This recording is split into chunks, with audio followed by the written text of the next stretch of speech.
All right, joining me now on the Deep Cover podcast is host of the Chris Gunther Show, Chris Gunther, who has also been a sideline reporter, sports journalist for a little while here. Chris, first of all, thanks for joining me on the podcast today. Yo, what's going on with you, man? Thanks for having me. I appreciate it. I appreciate it. So, I really want to have Chris on here. One, we've been following each other on Threads for a few months now, and Yes, I see sir. all of his posts and stuff like that. And Chris has experience as a sideline reporter. Obviously, hosts his own show on YouTube, which I mentioned, the Chris Gunther Show, and I kind of wanted to talk about that, the sports media landscape, and just basically where everything's headed. It's probably my favorite topic. I won't lie to you, but so Yeah, man. yeah, so, Chris, I guess to start off, like, what made you want to get into journalism, or specifically sports journalism, and kind of creating content? When I was in high school, I used to love to watch, God rest his soul, Stuart Scott. I Hmm. loved to see somebody that looked like me doing what I wanted to do. And then as time went on, I started to see people like, the great Chris Broussard, Stephen A. Smith, and Rob Parker, people of that caliber. And I started to really be like, you know what, I can do that too. I loved playing basketball for so long. I played in high school all 4 years, and I wasn't going to the NBA. Okay, I'm 5'6". There's only so much that I can do with this height. Okay, Right. but I always loved to talk sports. I love to talk basketball. I love to commentate, and I was like, you know what? Wait a minute. There's somebody on television that looks like me that's giving me the confidence that I can do that. And when you're a young kid growing up, all you need to do is see somebody that looks like you, that has the same drive you have, and that is what really made me say, yo, I can really do this. And getting a chance to, take those steps into the right direction, that really touched me. And it also made me realize, like, it's definitely possible. You mentioned a lot of big hitters there, obviously Rob Parker and Stephen A. Smith, and I always feel like Stephen A. gets a little bit of a bad rap, just because of like the takes and stuff on his show and whatever. But he's really, I think, opened the door for a lot of up and coming black journalists like yourself, and I don't think he gets enough credit for that, just being the face of ESPN. Hmm. And like you said, you see somebody who looks like you, who's having success and doing all that. I know you interviewed Stephen A. right recently at an Yes. HBCU conference. So what was that like for you? I mean, one of your idols, obviously. As you've been coming up, what was that like to be able to interview him? A dream come true, man. To be able to see somebody who looks like me, who I watch every single day, who anybody that knows me will tell you that I look up to this guy, and I'm not ever trying to be him. I can't be somebody that has already made it being who they are. All I can do is adopt to somewhat of the stuff that they've done, take away from it, but also put your own spin to it. So my first time interviewing him was back in 2022 at the Pro Football Hall of Fame when First Take was filming out there in Canton. I got a chance to interview him then. So fast forward 2 years later, in October, I got a chance to chop it up with him at the HBCU week in Delaware. Shout out to Dr. Ashley Christopher for having me, and the whole staff was phenomenal. And I was able to interview Stephen A. there.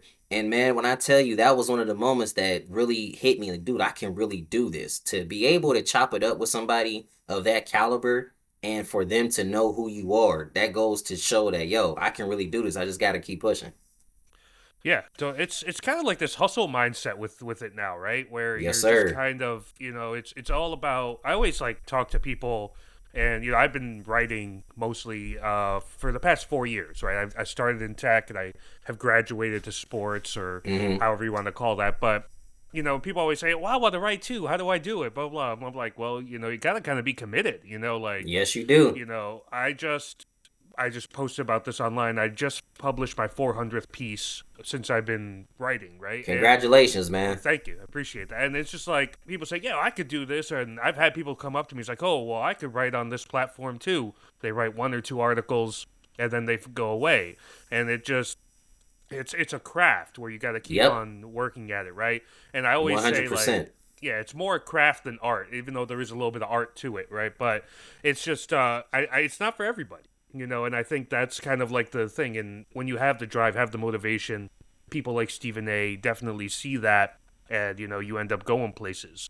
I do want to shift to your time as a sideline reporter. Yes, sir. So I guess first of all, what was that like? Like a lot of times, I'll be quite frank. You see a lot of people be like, "Oh, just they kind of almost belittle the sideline reporter." And in recent years, I think there's been more of an appreciation of relationship building. Yes. What you kind of ask questions about and all that.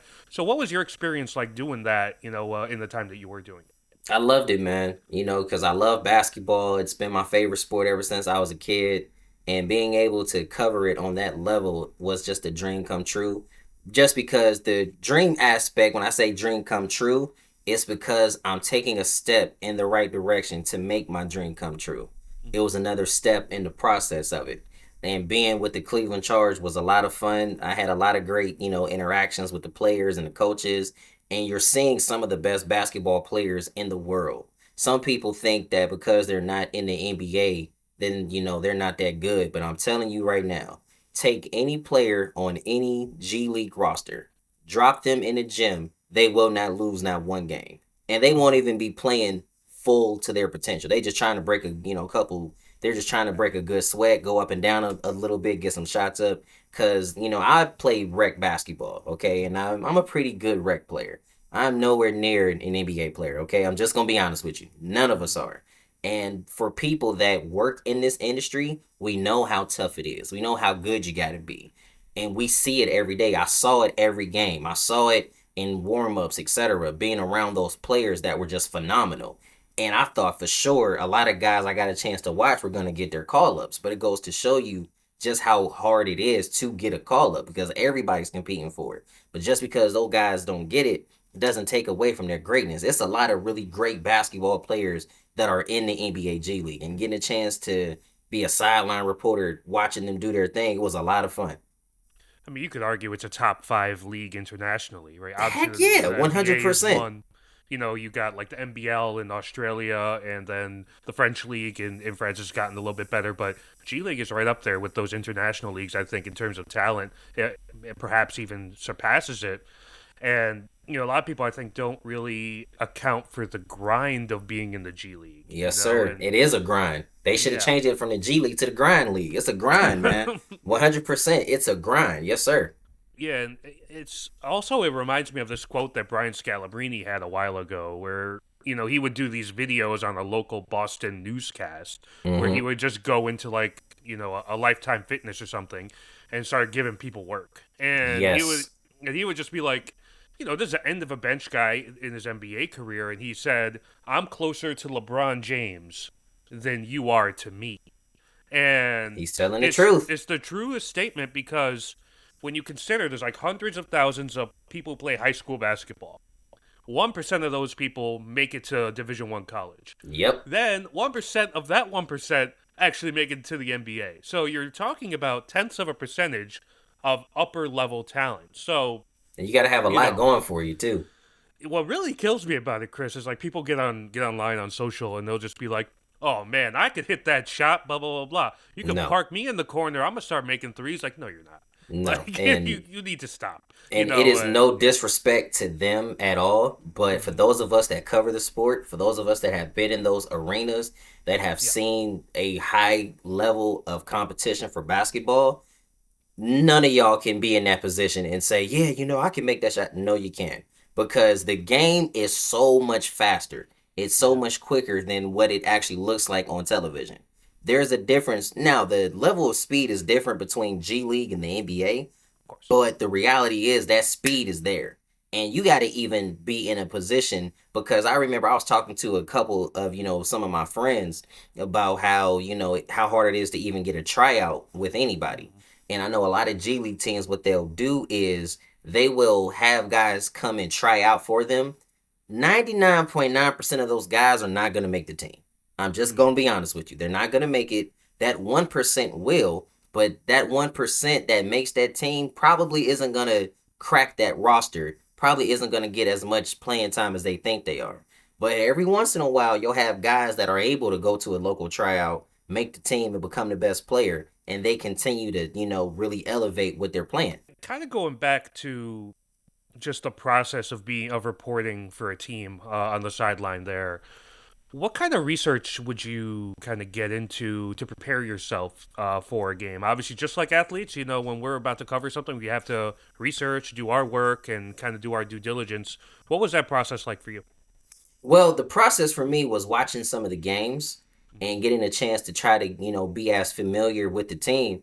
And I got to give a, huge shout out to my broadcast partner, Scott Zarella, former broadcast partner now, because Scott would, in a sense, help me out with preparation. Mm, Tell me, watch for this and watch for that, and then try to come up with stuff that we can talk about.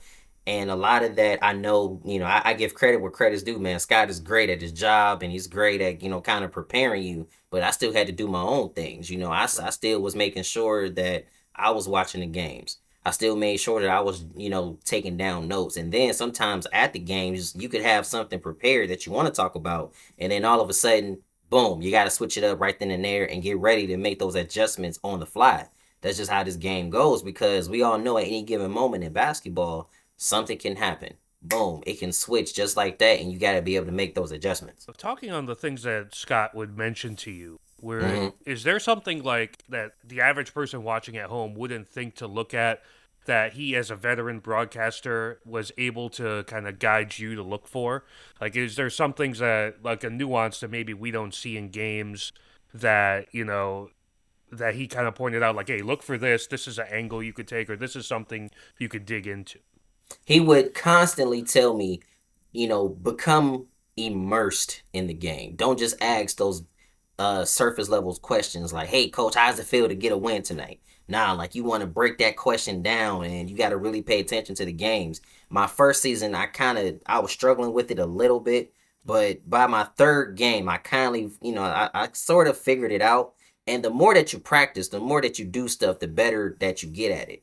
And coming around to my second season covering the team, my questions I feel they were getting a lot better. My conversations with the coaches were getting a lot better. I was getting more comfortable and I was just having more fun. Like I had fun my first year, but second year I just really enjoyed it a little bit more because I kind of was a little bit familiar with what I could do, what I can't do. And on top of that, yo man, it's basketball. Like I right. had to really sit back and think, dude, you're getting paid to talk about the game that you love. That is a blessing. In that regard, I felt like I was undefeated and I couldn't lose. That's a great mentality. That's a great mentality to have. When you're interviewing players, do you obviously I think nowadays you don't really get a lot of those fly off the handle quotes that you used to get back in the day when players were less media trained. Now Right. with like AAU culture and then what their exposure in college with all the broadcast partners, they know how to talk to the media. But with that comes them like just giving you a canned response. It doesn't really give you much, right? So what kind of approach did you take to get a good quote out of a player? Not necessarily you want him to say something stupid, but in the Right. sense of just getting valuable information, like what he was seeing on the court in a given play, that sort of thing. Like, what approach did you take to getting more from a quote from a player? Since I played for so long, I wanted to be like a player's perspective on it. Right. And with that mindset, I was able to get some really good quotes. I was able to get some really great interactions from the players. And then they were able to open up to me a little bit, more. Like I remember this one game, Sharif Cooper was just killing. And I interviewed him. I didn't even call him Sharif at first. I said, brother, you was out there going to work. And with that interaction, I'm like, yo, I can really do this. Now, of course, I understand how sometimes, you got to maybe word things a little different, but you got to show your personality. And I just wanted to like show him, like, look, brother, you was really out there cooking. And I mean, this dude was balling in the fourth quarter, hitting some amazing shots. And, there were just so many games that I saw him go to work where I had to really ask him, like, how are you able to keep this up? And boom, now you're just talking to them. You're just having a quick little convo right after the game. You thank them for their time, give them a quick fist bump or give them a, what I'm saying, Yeah. give them dap, and then keep it pushing. I think it's such an underrated thing about reporting that you have to be able to connect on some level, with the subject, right? You can't just like, well, I'm here to because I'm hired by so and so to ask you this question, and it's too transactional. Whereas, like, you're able to kind of really, you coming as from a former player's background, you're able Right. to kind of just say, man, I can appreciate what you're doing because I used to be that. I used to be a player as well, and so I could kind of recognize that And I think it's such an important thing that, to be able to build a relationship with a player or a coach, whatever the case may be, is incredibly vital It to is. being able to just have that interaction. Because when he has a bad game, you're able to bank on that relationship, right? And then be able to kind of just say, have him give you something more than, well, we got to be better next time, that sort of thing. So, Oh, I mean, yeah. 100%. 100%, man. And relationships are key. There were times where, even when I was covering high school basketball, I remember some of the coaches would not talk to any of the other media members. They'll be like, nope, I'm only going to talk to Chris. Some of the players, I'll never forget, there were several players I covered who, would walk past certain TV stations, or once they had to hurry up and go talk to them, their interviews were okay at best. But when they came and Mhm. talked to me, they really opened up a little bit more, and to me, that helped out significantly a lot more. Relationships are key. There were times when, even when I was with the Charge, I could talk to a coach and ask them a question, and they were able to kind of, give me a little bit more. Or talking to a player, they could kind of do that. There were certain things they did for me that I did not see them do for other people. So to me, that was kind of cool. Yeah, it's so crazy because you hear like somebody like Shaq said this years ago when he was in Orlando that when they got to the finals, he would accept questions from his beat guys first. The people Absolutely. who were reporting for the Orlando Sentinel back then or something like that, because those are the Hmm. ones who he had built a relationship with. He didn't really have a relationship with a guy from Sports Illustrated or a guy from ESPN yet, Right. right? But he did have one with the guy who was covering all 82 games in Orlando. And, a lot of people disregard that, like, right now, Aaron Rodgers, quarterback for the Jets, he Hmm. does those weekly appearances on the Pat McAfee show. He has a relationship with him, right? So, Yep. and that's really what that stems into. And a lot of people say, well, like, well, he has to ask him the hard questions, blah blah blah. But it really starts with the relationship aspect, and it's so important in access. It's important in getting information. It's It important is. in all this stuff. And I think a lot of people kind of diminish that. Uh, 100%. You got to have the right relationships, and you got to know when to ask the tough questions and when not. As a reporter, as a journalist, you don't want to burn any type of bridges with the right. relationships that you've already built, because there are one of the best compliments you can ever receive, especially in my position, is when a player or a coach, they're comfortable talking to you. They know that you're not going to torch their words up. They know that you're not going to try to put them against somebody. They'll be like, nope, I'm gonna talk to him, and then they'll open up to you, and you're good to go from there. That's one of the reasons why, certain sideline people I really love watching. I love watching Jared Greenberg. I Mm, love watching Chris Haynes and Monica McNutt. I love to watch people like Malika Andrews, because they have the type of personality and they're very personable. Somebody like a Taylor Rooks. People of that caliber I love to watch because people feel comfortable talking to them. They're great. They're relaxed on camera, and it just sounds like, yo, they can really trust me. Once they feel they can trust you, you're good. Yeah, especially at this age where, players are getting all this like social media negativity from every which side. So being able to kind of have somebody in the space that you could actually trust Yes, sir. is incredibly important. I do want to get to your show, the Chris Gunther Show. So obviously you've been doing sideline, doing journalism and stuff, and you've decided kind of go to also additionally go this independent route. So what kind of led you to that point and wanted to try and establish your own thing? It all started back when I was in college. I was actually doing college radio for 4 years, and I was having a lot of success doing that. But once I graduated, I got invited to this one big award show, and it was great. But when I got back home, I was trying to get a job in, TV stations and radio stations, and it seemed like nobody would really touch me or give me a chance. I was like, you know what I'm going to do? I'm going to jump out here. I'm going to jump out of here on faith, take this janky tripod that I have, take this phone that I'm paying way too much money for, and I'm gonna just start doing interviews like I've already been doing. Mhm. And then it started to really catch fire. It started to really grow. My questions got better. My appearance got better. My audio got better. Everything with it started to really elevate. So therefore, it started back in 2018. People are seeing all the stuff I'm doing now, which is great. But if you've been following my journey, I've been doing this since 2018. But if you really been following me, I've been doing this since 2013, because that's when I got my start on college radio. Ironically, this month marks 11 years with me in this industry and Wow. really going after it. It's not an easy thing. It's come with some hills, it's come with some valleys, and it's come with certain things that, man, I've had to really buckle down and do. But the reality is, I put the work in. I got the jobs with the charge from doing the Chris Gunther Show.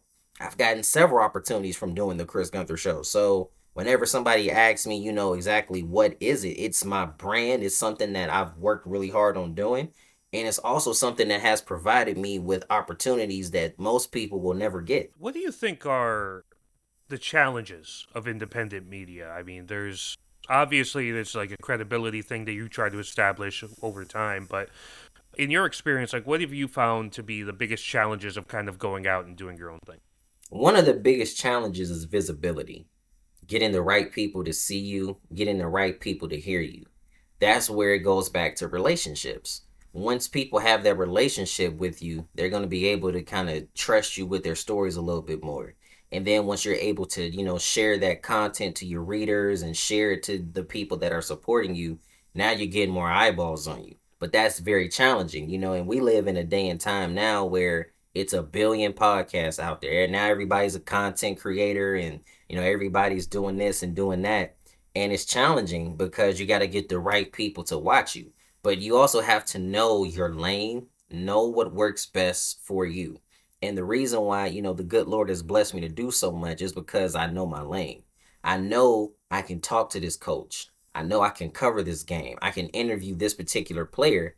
And that helps me out because now you start to build that credibility. You start to build those relationships. I remember back when I was covering high school, I used to get calls from coaches all the time about stuff. Now, I never once ever talked about any of that publicly because I will never do that. Till this day, I would never talk about it publicly. But there was a lot of stuff that the coaches would call me up and tell me. So then when I get to the game, I know a little bit of the backstory. That's why this player is going harder a little bit. Or that's why this kid isn't playing as much. Like you start to hear stuff and you start to kind of recognize it. And then you can start to report on it and see it. But to answer your question directly, one of the biggest challenges is visibility.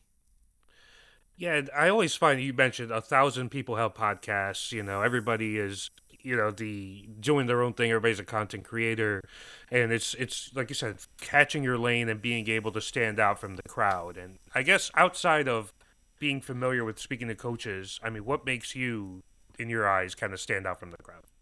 The biggest thing that makes me stand out, I really believe it's because I'm very personable. I'm somebody that is a friendly guy by nature. I still put the work in. I don't mind going up and just talking to somebody, asking them a couple questions about something, then coming up with something that I can talk about when I go on the air. And then once they see me outside of that, you see me walking in the grocery store or see me playing a local pickup game somewhere, you can still come up and approach me. And I'm actually a very approachable person because one of the things I learned quickly is guess what, man? This mic is going to turn off at the end of the day. These lights Mm-hmm. that I'm using right now, they're going to turn off. And you got to go back to being a regular person. Even LeBron has an off day. Steph has an off day. We're all human. I don't look at anybody as superior. I don't look at somebody as, oh man, they're too big time, etc. But the reality is, yo, when you are on this space and we are the ones that can really create that narrative, we're the ones that can, in a sense, tell the stories the way that they need to be told. In this day and age, I love it because that's what makes me stand out is I can tell the story the way that you want it to be told with no hidden agendas, with no sneaky stuff. You gonna holler at me? Okay, come on, let's talk. Let the people hear what you want them to hear. I'm not twisting your arm. Let's just have a regular conversation and let's just keep going from there. Yeah, it's kind of I think the interesting thing where everybody I've talked to a few months back to CB the franchise who runs a Knicks content house, right? And Mm-hmm. he's kind of become the premier source for like Knicks content for a lot of the fans of that team. And the way I asked him how he looks at it is like, look, everybody's got a phone. Everybody could kind of spout out their opinion, and it's about kind of becoming a reliable source and Yep. understanding that you're gonna be objective and you're not gonna just burn bridges, and but you're still gonna do honest reporting. And I think that rise has kind of challenged the old school thought, right? Back in the day, like you had mentioned earlier, trying to get jobs with newspapers or a radio station or a TV station or whatever the case may be. For a lot of people, that's no longer the path. At Even all. yeah, even a company like ESPN has kind of indicated that they're leaning more into the sports content influencer space as opposed to the traditional journalism space. So a lot of people who have been in that space are kind of like, well, this is ridiculous, blah, blah, blah, blah, blah. Hmm. But I guess, like, do you think that this is a good thing for the way that we cover sports, or is it a bad thing?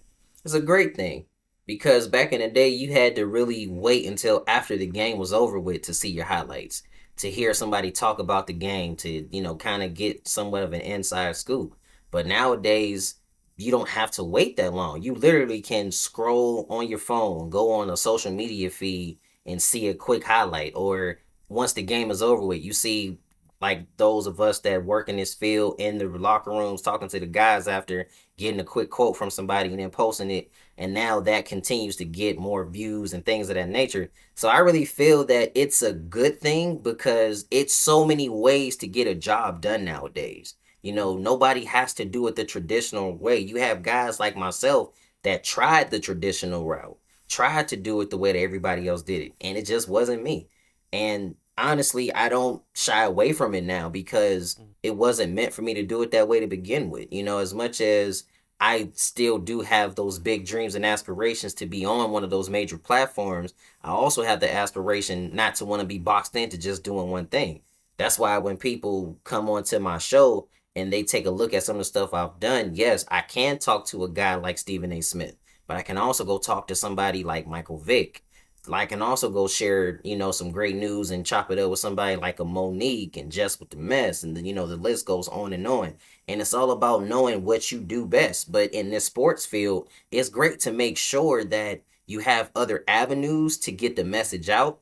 And it's great because now all that traffic goes back to what we had talked about earlier, visibility. That traffic can now get back to you, and now people want to come onto the podcast, and somebody's like, I gotta tune in to deep cover because they're gonna have more stuff. Mm. The one point you made there about just kind of doing your own thing, being able to produce stuff in the way you want to, is what I think is the best part about it. Like on this show and on my written stuff, I always try to go beyond just the typical way that we think about stuff. That's like the intention, that's the goal, my mission statement for any content that I make, I guess is the best way to put it. Yep. And in the past, we were like, well, we need this or we need that. And like, I've done interviews with like certain content houses that would be like, all right, we need all this volume and it's all this aggregation and all that. And I'm just like, well, I don't really want to do that. So, being able to, like you had mentioned, carve your own lane, and you're seeing like, I think you have like certain people that focus on specific things. Like we've seen a rise in content creators that cover the WNBA recently, for example, Right. this past year, as that league has had an explosion in popularity, where previously in ESPN and the Fox Sports weren't really covering it or only doing it on a surface level. So for us as consumers of the content, I guess, it becomes a lot more wide ranging of the stuff we can find. And I think that that's overall a great thing. I do want to close on this, though. As we see the changes in sports content, a lot of people have pivoted to video, a lot of Hmm. people have pivoted to social media, short form. What do you see the future of sports content looking like in the next 5 years or so? I see it becoming a lot younger. What I mean by that is those of us that are on the rise are going to get way more opportunities to talk about some of the biggest names in the world. I see there being a really like changing culture in terms of former athletes starting to really take over more in this podcast space, taking more so over into maybe the bigger platforms that once were, they're not going to be the only source anymore. Like as much as people look at the ESPNs, nowadays you got other avenues and other engines that people turn to. And while we respect those powerhouses, nowadays I feel like in the next 5 years, people are going to want to turn to maybe another source. to see what else is out there, to see maybe they tell it this way and they tell it that way. And I feel like it's up to those of us that are on the rise and constantly grinding to really keep going after it, because those of us that, do the elbow work, we know how challenging this is. But on the flip side, if we don't do it, somebody else will come up and be like, man, I'm going to take their job. And now it makes you say, well, wait a minute.